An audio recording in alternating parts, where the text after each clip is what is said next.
Hello and welcome. For those of you who are new to my channel, my name is Coca McDonald. I am an occupational therapist and the founder of Reflex Integration Through Play program, and welcome. Today, I would like to discuss about the fear paralysis reflex. This is a topic that is brought to me a lot, and most of our readers and students want to learn more about the fear paralysis reflex. As we talk about this reflex, I want you to be careful into how to address it and what to do.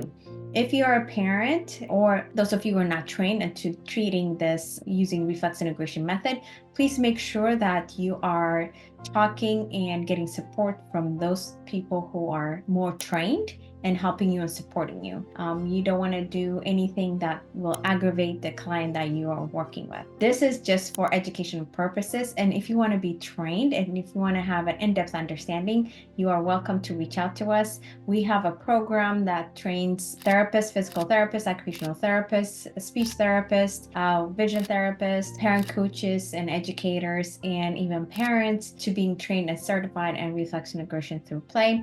You are welcome to reach out to us and we will do our best in training you and supporting you. In our program, we have a consultation, group coaching calls, and a community that you can ask your question as well. So you don't have to feel like you're doing this alone. Everything is online, so you can be able to access it. At the meantime, while you are working on your program, you can also directly contact me and I will be able to support you as well. I do love working with therapists around the world. We have a lot of therapists in our program and I just love working with all of them. So for today, we are going to talk about fear paralysis. It's going to be a brief explanation of what the reflex is and how to identify it. Okay, for the fear paralysis reflex, it is a primary motor reflex pattern and responses to a threat to a fetus. It's a whole body shrinkage of the body when the body feels or when the fetus feels threatened, that there is a whole body shrinkage. It is estimated to emerge around the 5th to 7th week of gestation in utero, and it's expected to be, according to what we're reading and we understand, around 32 weeks in gestation. That means before the child is born. This reflex is expected to be integrated in the whole body. And for kids who are born prematurely, that might be something that we need to check whether or not they have this, exaggerated response. So what we talk about usually is for every reflex has a sensory stimuli and a motor response. So the sensory stimuli for this specific, the sensory trigger for this specific reflex can be auditory, it can be any kind of sensory, visual, tactile. And after, the older kids and even expectation, anything that they can expect. So any kind of sensory information can be a trigger. And the motor response is limb, all the body's flexing. It will be core withdrawal, can be holding of breath, contraction of the limbs and the whole body, in withdrawing from whatever is the threatening situation, and a freezing response. So think of it of the fight or flight, but this one is freeze. We usually know fight, flight, or freeze, and this is freezing. They're not bleeding, they're not running away, they're not fighting, they just freeze. And so that is what you are expecting and what it kind of will look like. Now, what is the benefit of fear paralysis reflex? It has a lot of benefits. I mean, it's very necessary for a fetus to have that in order to survive. It has to survive. It's a protective reflex which protects the fetus from dangerous situations. So it helps the development and maturation of the Moro reflex as well, because later on, the fear paralysis will help facilitate the Moro reflex, Moro 1 and 2, and then that one to the Moro 1 and 2 facilitates into the startle reflex. It helps the development of appropriate response to the visual and auditory and tactile stimuli, helps with stress management, supports the ability to pause when needed. It's really necessary for the fetus or the baby, in utero, in the womb, to be able to grow, and then at the same time protecting itself. And it's important for us, for the baby to have that. The problem happens is when this reflex stays active after a certain period of time, and you're going to see these responses happen, and you start to see these symptoms in the body. And that's when we start to notice that that baby becomes a child. The child comes in the environment, in the school and life, and not being able to function. So usually we're looking at signs and symptoms, and we're looking at how is this child not able to function in this environment? What is it affecting this child, and what's that symptom look like? So some of the symptom, this is not all, some of the symptom that you might see will be a hypersensitivity to tactile, visual, auditory stimuli. Can be rapid blinking of the eye, the freezing, or the extreme shyness, not being able to join, sweating, and shallow breathing. It can be tactile defensiveness as a baby, especially colicky babies, and it's really hard to soothe them and comfort them. That can be possibly a sign of the fear paralysis as well. Again, you cannot really tell right away. It's going to take time and take skills to be able to identify what it is. But these are different symptoms you can start to see when you start collecting data and history from parents as well. When you start to ask, like, what are the things that you notice, this can be one of it as well. So, and as the child grows up, they might have a harder time in the social environment as well. They might have a hard time joining a social environment. They might have a hard time going to a new environment. They might be extremely shy. They might have selective mutism, meaning that they will be talking at certain places like home, somewhere they feel comfortable, but then when they go somewhere else, they're just quiet. They can't, or they have an ability to just speak.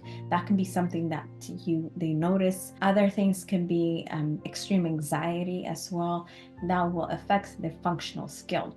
So as you're looking at different symptoms, we want to look at the symptoms that are affecting functional skills and independence and participating.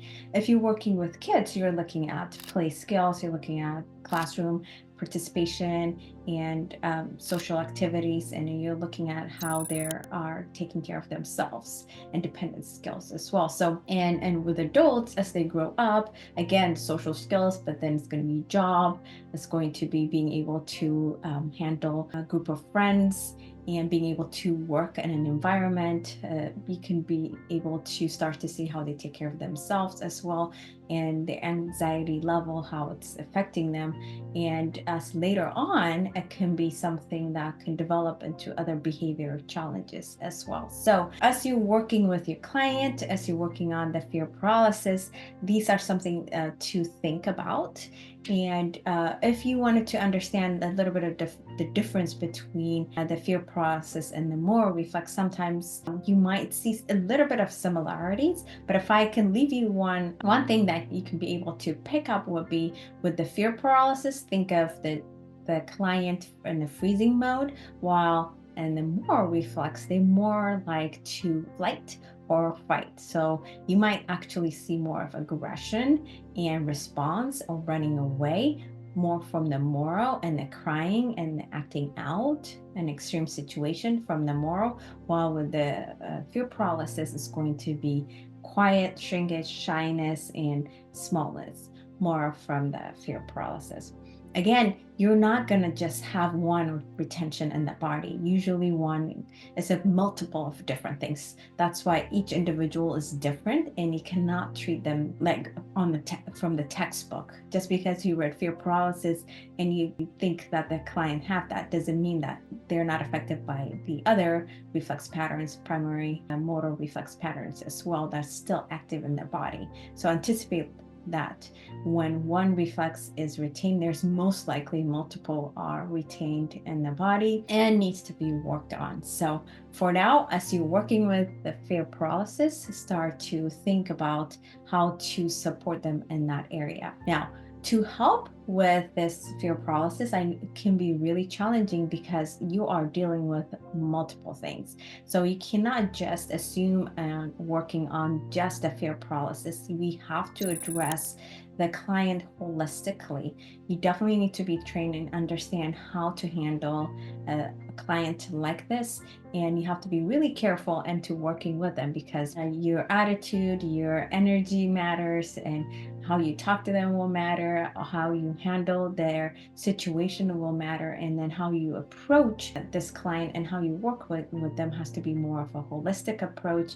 And it's not going to be one kind of tool fits all situation. You have to really be thinking outside the box and being able to approach them carefully. I advise on our therapists going through our program to be very mindful in the way they talk. So we talk about how our energy even matter, how we talk to them, and how to address their specific mindset will matter, as well as working on the Moro Reflex pattern as well. So we definitely have to work on the reflex.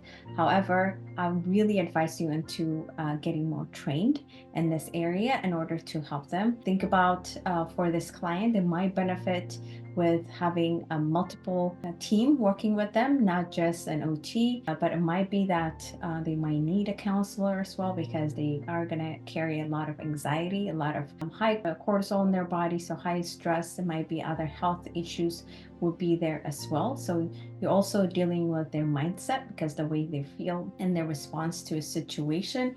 And it's not just going to be an exercise that you're going to do. It has to be a multiple other things that you're going to approach it. So when you're working with clients, be mindful and don't just try something because you think it's going to work. I really highly advise that you get coaching and understanding and how you address clients who have reflex patterns that are really affecting their mindset.